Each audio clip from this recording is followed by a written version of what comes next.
Kementerian Perencanaan Pembangunan Negara mendukung upaya revitalisasi Pulau Penyengat yang sedang digagas oleh Gubernur Kepulauan Riau Ansar Ahmad.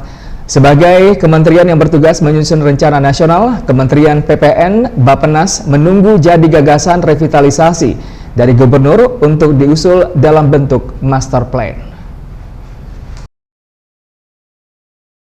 Menteri PPN Kepala Bappenas Suharso Monoarfa usai menunaikan sholat zuhur di Masjid Sultan Penyengat Tanjung Pinang pada Ahad pagi, mengatakan bahwa pihaknya menunggu gagasan revitalisasi dari kepala daerah dalam bentuk master plan.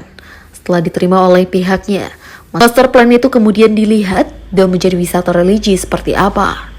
Kemudian akan address ke kementerian atau lembaga mana yang harus mendukung.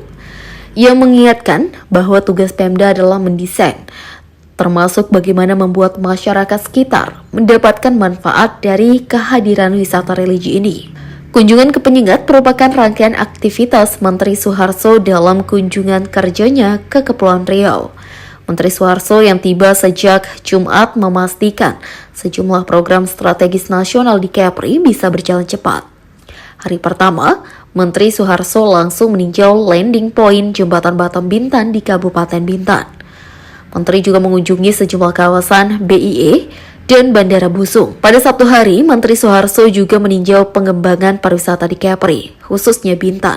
Terlebih, rencana travel bubble sudah menjadi agenda Kepri dan mendapat dukungan pusat. Di Penyengat, usai menunaikan ibadah zuhur, Menteri Suharso didampingi Gubernur mengunjungi makam pahlawan nasional Raja Ali Haji. Menteri Suharso juga mengingatkan pentingnya isu lingkungan. Begitu pula dengan kebiasaan, kemanapun ia mempromosikan untuk tidak memakai plastik. Di sela-sela melihat museum di masjid, Menteri Suharso menyarankan untuk dapat direvitalisasi dengan menggunakan standar internasional, karena masjid ini merupakan mahakarya yang luar biasa yang harus dilindungi. Terakhir, pemerintah akan membantu pengajuan Pulau Penyengat sebagai World Heritage ke UNESCO. Di Masjid Sultan, Gubernur Ansar Ahmad menyampaikan rencana revitalisasi kawasan wisata religi Pulau Penyengat, mulai dari masjid sampai ke pelabuhan. Ansar mengatakan, proses revitalisasi dilakukan tanpa mengurangi nilai-nilai historis yang ada. Namun, semua pihak harus menjaga peninggalan-peninggalan ini sesuai dengan bentuk aslinya. Kalau ada gagasan seperti itu dari Pak Gubernur, yang bagus adalah kalau soal revitalisasi harus disusun kembali dalam bentuk master plan.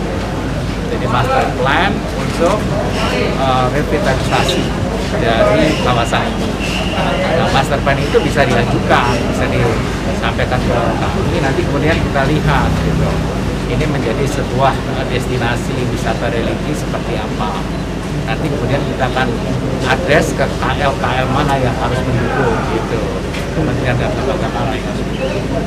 Jadi yang bumboknya Pak Gubernur adalah di redesign, termasuk untuk membuat masyarakat di sini mendapatkan manfaatnya dari kehadiran wisata religi di sini, ya kan?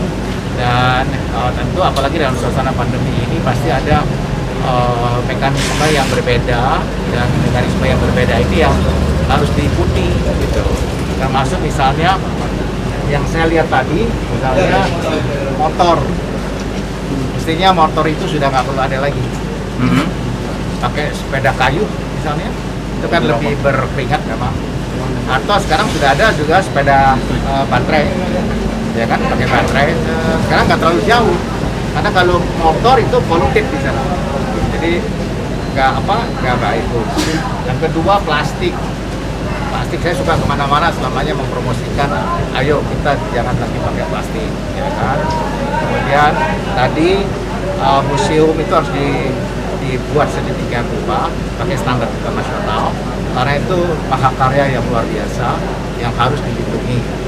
Dan yang terakhir, ya kami ingin mengajukan membantunya untuk menjadi World Heritage UNESCO. Sebelum ke Penyengat, Menteri terlebih dahulu meninjau PT Bintan Alumnia Indonesia atau PT BAI di kawasan ekonomi khusus Galang Batang, Kabupaten Bintan. Di PT BAI, Menteri Suharso berbicara tentang isu lingkungan.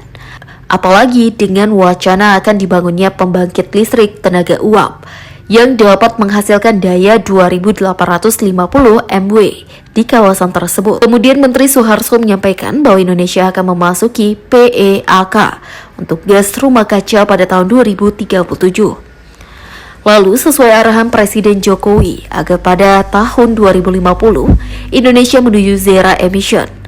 Menurutnya concern menteri yang dibandinginya karena wilayah KEK ini akan diandalkan. Kedepannya ia berharap industrinya harus menjadi industri bersih. Oktarian melaporkan dari Tanjung Pinang.